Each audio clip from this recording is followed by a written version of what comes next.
nuestra lectura bíblica que se encuentra en el libro de Juan, capítulo 4, versículo 23. ¿Qué nos dice? Pero la hora viene y ahora es cuando los verdaderos adoradores adorarán al Padre en espíritu y en verdad, porque también el Padre tales adoradores busca que lo adoren. Antes de iniciar, inclinemos nuestros rostros y oremos. Padre amado que moras en las alturas de los cielos, alabado y glorificado sea tu nombre. Señor, gracias porque nos diste la oportunidad de estar aquí. Gracias porque a pesar de los compromisos que tenemos en la semana, de que podemos estar cansados del trabajo y el estrés, Señor, tú nos diste la fuerza y la voluntad para que vengamos a adorarte y a glorificarte. Señor, te pedimos que el mensaje de hoy sea edificación no solo para mí, sino para cada uno de los que está aquí presentes, Señor. Te pedimos que lo que hoy salga de mi boca no sean palabras mías, Señor, sino sea lo que tú quieres que tu pueblo, tu iglesia que está aquí reunida para adorarte, Señor, se fortalezca y pueda seguir adorándote y bendiciéndote. Cuídanos y bendícenos. En el nombre de Jesús. Amén.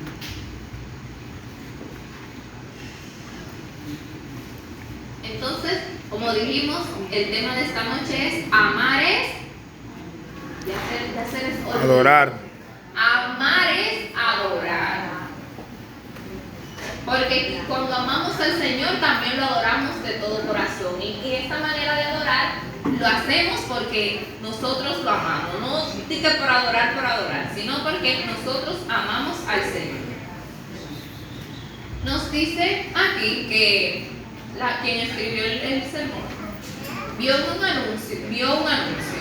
Y el anuncio constaba de lo siguiente: un joven estaba pensando muchísimo en una decisión que tomaría y cambiaría su vida.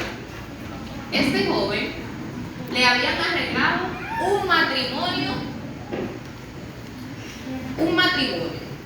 Él no sabía con quién se iba a casar, ni de dónde era, ni cómo era la familia de la persona. Simplemente en su familia le arreglaron un matrimonio y él tenía que seguir con ese matrimonio porque esa era parte de la cultura de su pueblo.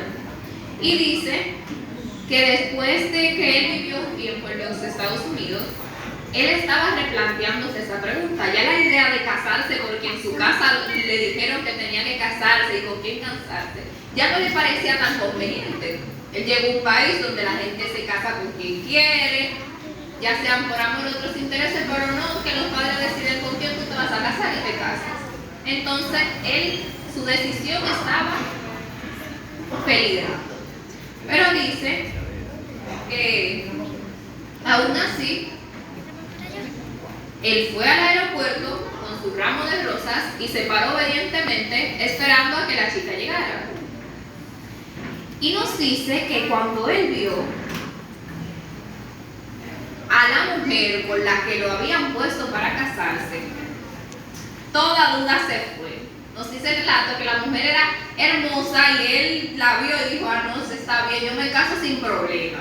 Toda duda que él tenía se fue en el momento en que vio a la joven. Y él estaba contento por casarse. Su humor cambió, ya no estaba de que triste ahí parado como una vela esperando a ver qué. Ya su humor cambió. Y nos dice que había cambiado, que él había visto a la joven. Mientras él no la conoció, mientras él no la vio, él estaba indeciso en si casarse o no. Queridos jóvenes, adultos, envejecientes, no envejecientes, porque todos somos jóvenes en el reino de los cielos y mediante el Señor también. A menudo nosotros servimos y adoramos a Dios por obligación. Nos arrastramos a la iglesia, nos forzamos a servir a los demás, pero nuestros corazones no están en ellos. Somos como ese joven en el aeropuerto, sosteniendo las flores a regañadientes para Dios. Intentamos vivir santamente porque debemos hacerlo, porque nos dicen que el cristiano tiene que hacer esto, esto, esto y esto, y no tiene que hacer esto, esto y esto. Entonces vivimos nuestra vida como una rutina, somos un robot al que le entramos los códigos que dice, como usted es cristiano, usted sabe que no puede salir a ciertas fiestas, que no puede ponerse tal ropa, que no puede hacerse tal peinado, que no puede usar X tipo de maquillaje, y usted lo hace no porque verdaderamente usted lo sienta así, sino porque usted le enseñaron eso, y ya usted es un cristiano por rutina, no es un cristiano porque verdaderamente lo sienta, porque adora al Señor, sino que ya eso es parte de su rutina. Hay gente en la iglesia así, que ya ellos no sienten al Señor, pero vienen a la iglesia todos los sábados y se sientan y escuchan todos los temas, vienen los viernes, vienen los miércoles, usted lo ve que si hay una obra misionera, van, pero en el fondo se sienten vacíos, pero van a sus actividades porque ellos desde que nacieron en la iglesia. Y en su mente no está hacer otra cosa que no sea venir a la iglesia los días de culto y ir a las actividades que la iglesia programe. Pero esa gente no lo está haciendo de corazón, su adoración no es sincera. Al hablar del amor como una acción, no podemos pasar por alto el tema de la adoración, ya que amar a Dios es adorarle constantemente, con nuestras acciones, con nuestros pensamientos, con lo que somos, con lo que reflejamos. Todo lo que hacemos tenemos que hacerlo para adorar a Dios, no solo para dar ejemplo, sino hacerlo de corazón y decir, ay, yo estoy haciendo esto religiosamente porque yo amo al Señor, no porque, ay, mira, yo iba a ir por este camino que yo sé que no es bueno, pero vi que pasó el hermano y no tengo que devolverme porque somos cristianos y tenemos que dar una pantalla, vivimos en una pantalla. Entonces, ahora, como yo les dije, no hay un tema que traiga más controversia que de la adoración, porque normalmente cuando hablamos de adoración, mucho en esta iglesia y en otras denominaciones, cuando se habla de adoración hablamos de partes especiales, de cantar, de que venimos y estamos el sábado cantando todos los himnos y que cosas, y creemos que este es el único tipo de adoración que tenemos que tratar. La Biblia nos dice que después de adorar al Señor, regresa. En nuestro sermón de hoy no trataremos esas discusiones interminables que siguen en torno al tema de la adoración. Más bien veremos algunos pasajes bíblicos que muestran qué produce la verdadera adoración. Porque no es que nosotros adoramos al Señor y nuestra vida sigue igual. No es que adoramos al Señor y seguimos haciendo lo mismo que hacíamos antes de adorarlo. Cuando nosotros nos entregamos al Señor de corazón, cuando decidimos adorarlo, en nuestra vida se efectúa un cambio. Amén. Porque como dicen, cada acción tiene una reacción. Y no es verdad que nosotros estamos adorando de corazón al Señor y nuestra vida sigue igual. Nuestro corazón y nuestra mente sigue igual. Si eso está pasando, entonces tenemos que revisarlo porque nuestra adoración no es sincera. O puede ser sincera, pero no estamos adorando al Señor como Él se lo merece, o con la mente puesta en eso.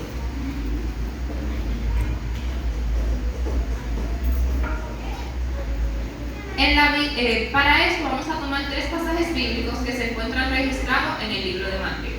El primero se encuentra en el capítulo 2 de Mateo y nos dice: al entrar en la casa, vieron al niño con su madre María y postrándose lo adoraron. Y abrieron sus tesoros, le ofrecieron presentes, oro, incienso y mirra, pero siendo avisados por revelación en sueño que no volviesen a Herodes, regresaron a su tierra por otro camino. Los reyes del Oriente, que eran personas sabias, astrólogos, estudiosos de la profecía, su vida se basaba en estudiar lo que eran las profecías que nos dejó el Señor. Esa era su vida. Ellos vinieron de muy lejos, de tierras lejanas, con la intención de adorar al Señor, que había nacido en ese tiempo. Ellos tuvieron la suerte de conocer al Señor cuando estaba aquí vivo con su cuerpo terrenal. Esos hombres tal vez pasaron meses caminando después que descubrieron lo que decía la profecía y de que vieron la estrella. Nosotros no podemos asumir que fueron 2, 3 días o 4 días, porque la Biblia no nos especifica el tiempo que duraron los reyes del oriente, los reyes magos como lo conocemos en enero cuando estamos celebrando, no nos especifica el tiempo ni lo difícil del camino que tuvieron que recorrer esos reyes magos para poder ir y adorar al Señor.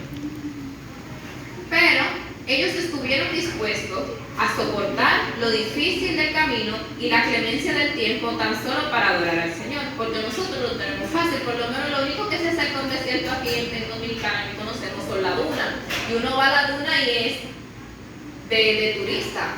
Ellos no, ellos vivían en el desierto, obligatoriamente tenían que pasar, y si el agua se acababa en el camino, tenían que seguir el camino, porque si se quedaban parados en el desierto, morían. Ahí mismo acabó su vida. Y nos dice que cuando encontraron a Jesús, ellos se postraron ante él y le ofrecieron sus costosos presentes.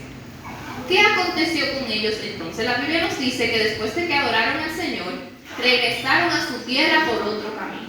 No por el camino por el que vinieron. Ellos se fueron por otro camino.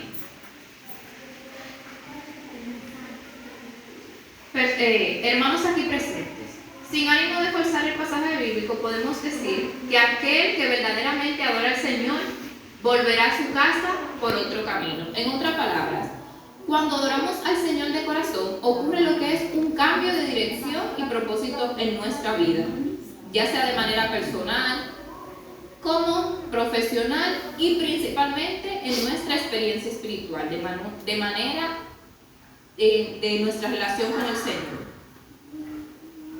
El segundo pasaje nos habla del efecto de la verdadera adoración, y ese lo podemos ver en el capítulo 14 de Mateo, que dice que cuando ellos subieron en la barca, se calmó el viento. Entonces los que estaban en la barca vinieron y le adoraron, diciendo: verdaderamente eres Hijo de Dios. La historia nos dice que desde que una gran tormenta, todos conocemos la historia bíblica de cuando los discípulos estaban en la barca, que de repente comenzó una tormenta que amenazaba con hundir el barco y a los discípulos que estaban en el barco. Entonces dice que en medio de aquella tempestad, Jesús, caminando sobre las aguas, se acercó a ellos, y los discípulos estaban atemorizados, le gritaron al Señor: fantasma, pensando que el Señor era un fantasma, pero Jesús les habló y les dijo: tened ánimo, yo soy yo, no temáis. Es entonces cuando Jesús entra en la barca, y de manera milagrosa la tormenta se detiene y el embravecido mar queda con calma. Observando el poder del Señor, los discípulos se postraron a sus pies y le adoraron, pues habían visto el poder del Señor sobre la tormenta. Ellos habían experimentado la paz que sobrepasa todo entendimiento. Ahora no podían hacer otra cosa que no sea adorar al Señor. Postrado a los pies del Maestro, no había cavidad para el miedo y la inseguridad había desaparecido. Entonces, lo primero que pasa cuando nosotros adoramos de corazón es que tomamos otro camino. Nuestro camino cambia, nuestro propósito, nuestra experiencia tiene que cambiar. ¿Cómo cambió el camino de los Reyes Magos? Y lo segundo que tiene que pasar cuando nosotros adoramos de corazón y de verdad al Señor es que nosotros automáticamente sentimos paz. Amén. El miedo y las inseguridades que podamos tener porque estamos viviendo en un mundo pecaminoso donde salir al colmado, usted tiene que tener cuidado con los motoristas porque usted va cruzando y no sabe si se lo llevan o sé que lo van a atracar o sé que usted llega a su casa y solo va al colmado. Entonces, cuando nosotros adoramos al Señor, estamos confiados. Nuestros problemas y nuestras dificultades desaparecen. Ya no importa lo que vaya a pasar con nosotros más adelante. Eso no nos importa porque nuestro corazón siente la paz que deja el Señor en nosotros después que le adoramos. Amén. El último versículo que me gustaría compartir es de Mateo. Todos son de Mateo. Y dice: he aquí, Jesús les salió al encuentro diciendo: salve. Y ellas, acercándose, abrazaron sus pies y le adoraron. El viernes anterior a este acontecimiento, el Señor había sido crucificado y las esperanzas de sus seguidores habían sido deshechos. Todos conocemos que en ese tiempo Ellos pensaban que la salvación que ellos recibirían en el momento era literal, era que el Señor los iba a librar de la mano de los romanos, que tenía su yugo sobre su pueblo. Pero el Señor vino a librarnos y a salvarnos de manera espiritual, para que nosotros tengamos vida eterna después de la muerte. Entonces, cuando crucificaron a Jesús, era normal que sus discípulos, que eran los más cercanos a él, que todavía no habían entendido que el Señor venía a salvar nuestras almas, estuvieran decepcionados, porque la persona que ellos creían que los iba a librar y que iba a armar una guerra y ellos iban a volver a tener el control de la ciudad, de repente había muerto, y no muerto de una manera normal, había sido crucificado como uno de los peores criminales de la época. Y dice que solo algunos de ellos, la mayoría de los discípulos, se fueron, se esparcieron, se asustaron cuando vieron que crucificaron a Jesús, y solo algunos de ellos permanecieron al pie de la cruz. La mayoría huyó y dejaron solo al maestro. Con mucha tristeza, algunos discípulos, en especial algunas mujeres, vieron cómo el cuerpo de su amado maestro fue llevado al sepulcro. El domingo, pasado el día de reposo, estas valientes mujeres decidieron ir al lugar. Nosotros sabemos María Magdalena y todas esas mujeres compraron su aceite y estaban dispuestas a hacer conforme a su costumbre, ungir el cuerpo del Señor y todo eso. Entonces, cuando ellas fueron al lugar, grande fue su sorpresa, porque la tumba de Jesús, que había sido cerrada con una piedra de todo el tamaño, difícil de mover para una sola persona o un grupito, estaba vacía. Jesús había resucitado y él mismo les salió al encuentro y les dijo: salve. Si el Señor no se le aparecía a sus discípulos, difícilmente ellos creyeran en que Jesús resucitó, porque los mismos sacerdotes de ese tiempo, los encargados del templo, estaban preocupados y pusieron soldados porque dijeron: ahorita se roban el cuerpo y nos hacen creer que de verdad resucitó. Entonces, si el Señor no se desaparece, difícilmente el pueblo cree en su resurrección. Pero al ver a su maestro resucitado, lo único que estos fieles creyentes pudieron hacer fue abrazar los pies del Señor y adorar. Allí prostradas, el desánimo y la desilusión llegaron a su fin. Entonces, en adoración al Cristo resucitado, su experiencia de derrota fue cambiada por victoria. Entonces, las tres cosas que suceden cuando adoramos al Señor de manera correcta o de todo corazón, la primera es que nos vamos por otro camino. Cambiamos nuestro propósito, nuestra mentalidad, cambia todo lo que nosotros creíamos o pensábamos. Cambia nuestra vida personal, nuestra vida laboral, nuestra vida familiar y sobre todo nuestra vida espiritual. Y lo segundo que pasa es que sentimos paz. Amén. Y esta paz ahuyenta los problemas de nuestra mente, porque cuando adoramos de verdad estamos confiados en que el Señor es el que puede solucionar todos y cada uno de nuestros problemas. Y lo último es que cuando adoramos de verdad a nuestro Señor, nuestra experiencia de derrota cambia a victoria. Cuando adoramos de verdad, reafirmamos ese pacto que hicimos cuando bajamos a las aguas bautismales, y nuestra derrota, nuestra supuesta derrota, que es la que el enemigo quiere que nosotros nos apartemos para que seamos derrotados con él, cambia a victoria, porque Amén. Nosotros somos vencedores en Cristo. Amén. Entonces, ¿qué aconteció con los magos del Oriente? Los discípulos y las mujeres que fueron al sepulcro el día que vieron la persona, el poder y la autoridad de Jesús. Le adoraron y como resultado sus vidas fueron cambiadas. Para poder adorar verdaderamente al Señor, tenemos que conocerlo, tenemos que reconocer su poder y su autoridad. Los discípulos pudieron haber hecho, los discípulos no, los reyes magos pudieron haber dicho, no, esta profesión es, y pudieron decidir no conocer al Señor. Pero el cambio y la verdadera adoración llegó cuando ellos conocieron el carácter del Señor, cuando ellos reconocieron que nosotros somos seres creados por nuestro Dios y sobre todo cuando reconocieron la autoridad de Jesús.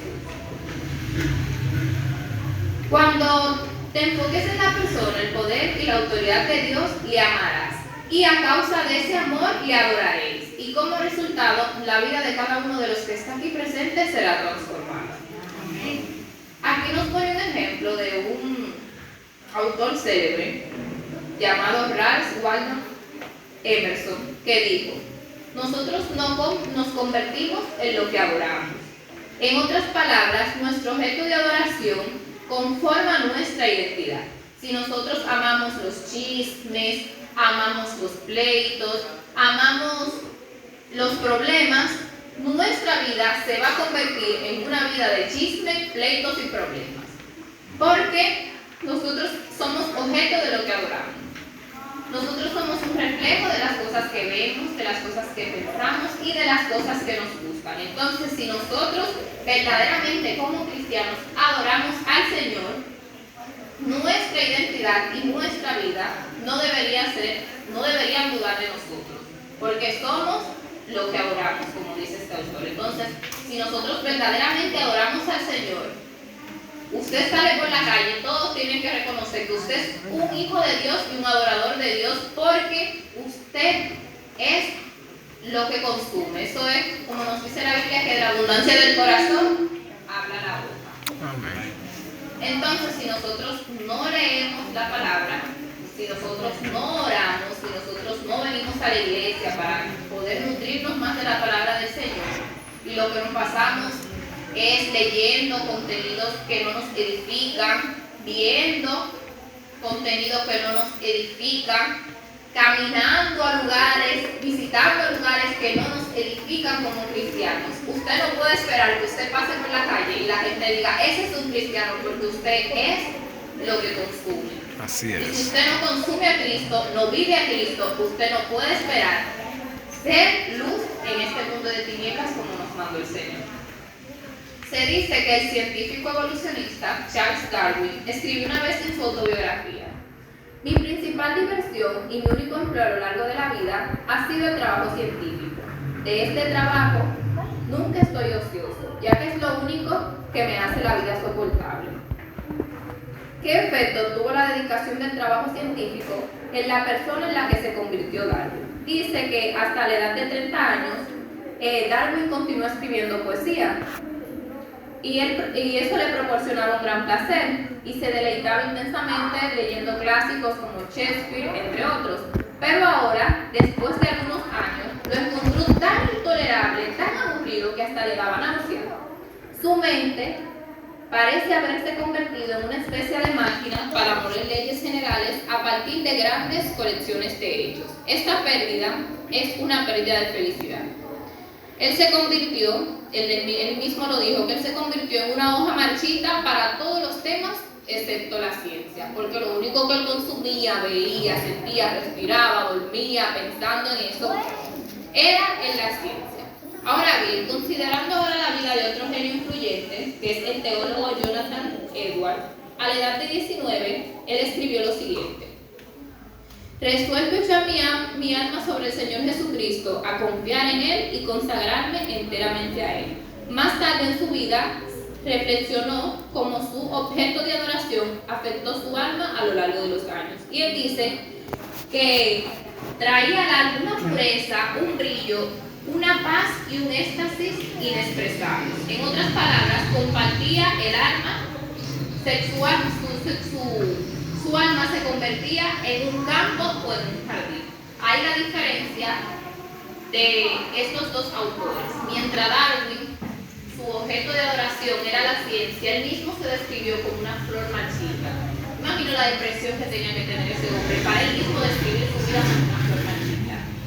Y Jonathan decidió hacer de su vida cristiana, del Señor, su objeto de adoración. Y él dice que él sentía como mientras más crecía, su vida se volvía en un jardín. Amén. Se volvía en un campo lleno de flores. Su vida florecía para bien, porque su objeto de adoración era Cristo Jesús. Amén. Estos dos hombres dotados, uno se convirtió en una hoja marchita y el otro en un jardín. porque sus objetos de adoración eran diferentes. Entonces, hermano, yo les pregunto, ¿cuál es nuestro objeto de adoración? ¿A qué le dedicamos verdaderamente tiempo como cristianos? ¿Cuáles son nuestras prioridades? Dependiendo de cuáles sean sus respuestas que le llegaron a la mente desde que le hice la pregunta, ahí radica qué es lo más importante en su vida y qué cambio sufrirá a consecuencia. Como cristianos debería ser adorar de todo corazón al Señor. Amén. Yo no conozco la mente de ustedes no conocen la mía tampoco. Yo no sé qué ustedes pensaron cuando le hice esta pregunta. Pero los invito a reflexionar en el hecho de que nosotros somos lo que consumimos. Y como cristianos, nuestro objeto de adoración, nos convertimos en nuestro objeto de adoración. Y si nuestro objeto de adoración no es Jesús, necesitamos repensar nuestro propósito como cristianos. Que no seamos, como nos dice Apocalipsis, fríos, que no seamos tibios, sino que seamos fríos o calientes. Los invito a que reflexionen qué es lo que ustedes como cristianos quieren en la vida. Si ustedes quieren verdaderamente servir al Señor y que Él sea su centro de adoración, los invito a que se pongan de pie. Y no se pongan de pie simplemente porque estamos en la iglesia y los hermanos lo van a ver. Siéntase conforme con su decisión, porque cuando el Señor venga, Él nos va a pedir cuenta a cada uno de nosotros. Y cada vez que nos paramos por aparentar, así mismo le escribe el ángel, mira, estábamos en la iglesia haciendo un llamado, y fulanito se paró porque lo estaban viendo los hermanos. Que lo que nuestros hermanos piensen de nosotros no sea más importante que lo que nosotros pensemos de nosotros mismos y lo que nosotros pensemos de Dios. Así como están, los invito a que oremos. Señor Jesús, gracias. Gracias porque nos hiciste entender que a las cosas que dedicamos tiempo, a las cosas que tomamos como centro de adoración, Señor, en esas cosas nos convertimos en el tiempo. Ahora que hemos entendido esta verdad, Señor, te pedimos que tú nos ayudes y nos dé la fuerza para que cada día nosotros podamos ponerte como el centro de nuestra vida, Señor. Que nuestra adoración sincera, Señor, sea para ti. Nosotros hoy estamos aquí porque hemos decidido que tú, Señor, eres lo más importante en nuestra vida. Te pedimos que nuestras acciones, nuestros pensamientos, Señor, y lo que somos, reflejen que nosotros somos verdaderos adoradores tuyos, Señor. Te pedimos que nos sigas cuidando y bendiciendo, Señor, y así como te adoramos de corazón, Señor, nuestra vida pueda cambiar para bien, Señor. Hoy nos enseñaste que adorarte, que después que te adoramos, Señor, de corazón, nuestra vida no sigue igual. Te pedimos que tú nos ayudes a que nuestra vida siga cambiando para bien, Señor, y que cuando tú vengas nosotros estemos ahí delante, Señor, diciendo presente para ir contigo a las mansiones celestiales. Amén. Cuídame y bendícenos, Señor, en el nombre de Jesús. Amén.